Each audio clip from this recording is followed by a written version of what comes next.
The Legend of Zelda Tears of the Kingdom revolves around a brand new set of mechanics that lets you solve problems in creative ways. And one of these new core mechanics is called Fuse. We're going to go over the basics of fusion, and even give a few examples of the kinds of crazy things you can do with this new power.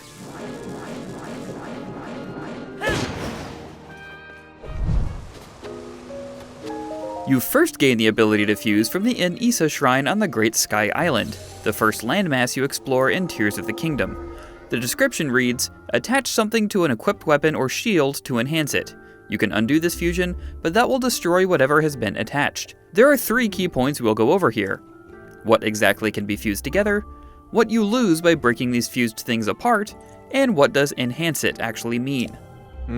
We start with your base foundation of every fusion, a weapon or a shield.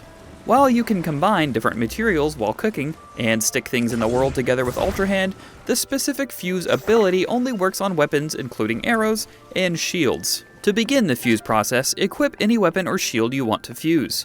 You use the ability by simply selecting it on the radial wheel while holding L, or tapping L after the ability is already selected.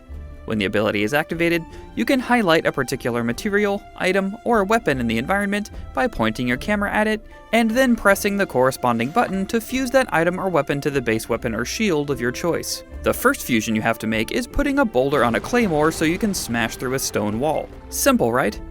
Don't worry, we are just getting started. While you have your bow drawn with ZR, press and hold up on the D-pad before selecting the material you want to attach to your arrows with the right stick. For instance, you can attach fire fruit to your arrow tips to make fire arrows. Then let go of the D-pad, and the new arrow will be knocked and ready to fire when you let go of the trigger. So to recap, to fuse something to a weapon or a shield, the item or material must be in the environment. To fuse to an arrow, the item or material must be in your inventory. To get something in your inventory back out into the environment, simply use the hold command from the inventory and then drop it. To round this section out, a special mention should be made for Zonai devices, which are different contraptions you'll find throughout Hyrule. Some of these devices, like fans, rockets, and flame emitters, can be fused to weapons and or shields for special effects.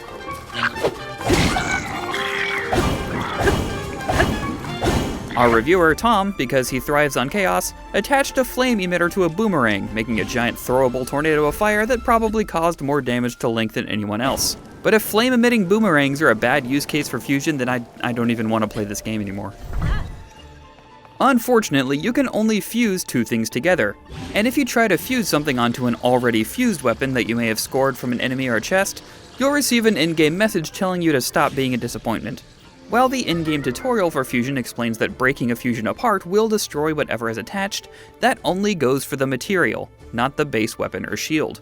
So you can attach a rock to a sword to turn it into a hammer, but once you break that fusion apart, only the rock will be destroyed. However, once you progress further in the game, there is a method to detach both pieces without breaking either one. We don't want to spoil that method here, but if you want to know more, make sure to check out the fusion section of our massive Tears of the Kingdom strategy guide at IGN.com. The initial tutorial for fusion in the Isa Shrine tells you that fusing materials with weapons or shields will enhance them. But what does that mean exactly? A few different things, it turns out. First, as we've shown already, new materials can give weapons, arrows, and shields new properties. A rock on a sword creates a hammer, a fire fruit on an arrow creates a fire arrow, and as they showed in the gameplay demonstration, a puff shroom on a shield will create a cloud of smoke. These effects range from simple to game-changing, but we'll go over some more specifics in a bit.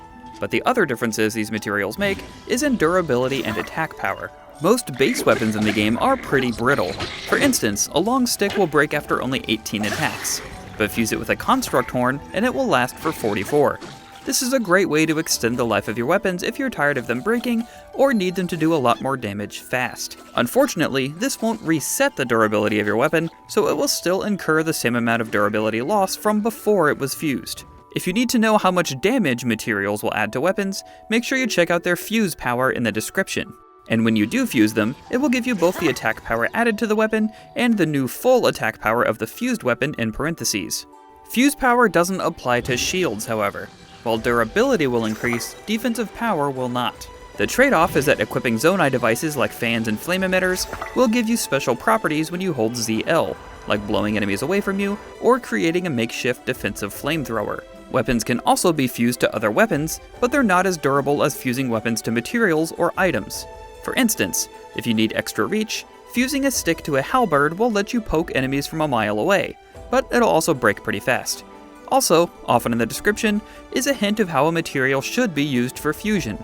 Pay close attention to inventory materials or item descriptions that may have the exact effect you need to fit a particular situation. Now that we've gone over the basics of fusion, we wanted to share a few extra tips, as well as some useful and interesting fusions we've made during our time with the game.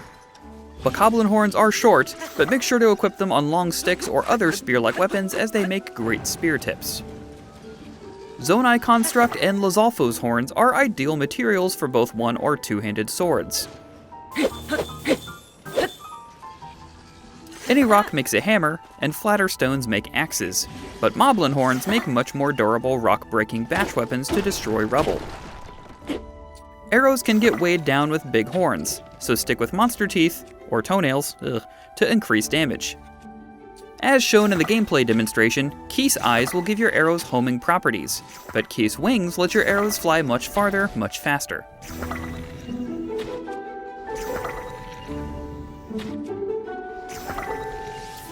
Elemental fruit, bomb flowers, and choo-choo jelly will replace finding fire or ice arrows or even bomb arrows in the world, so make sure to stockpile different elements. Use enemy traps to your advantage. One of the first gameplay clips we saw from Tears of the Kingdom was Link recalling a spiky iron ball to throw it back at his enemies, but you could also fuse that trap to a weapon. Your choice. If you intend on fighting a boss, make sure you have at least one weapon unfused. This way you can use a boss material on that weapon in case it drops something that cannot be collected. Gems add powerful elemental effects to arrows, and are especially effective on magic rods. And fuse a rocket to your shield and equip it for a one-time anywhere blast-off boost to high above. Fusion looks to be a core part of Tears of the Kingdom, and we can't wait to see what everyone comes up with. What's your favorite fusion from your time with the game? Make sure to let us know in the comments below, and while you're here, check out the Best Shrines to Complete First video. And for everything else Zelda, you're already in the right place. IGN.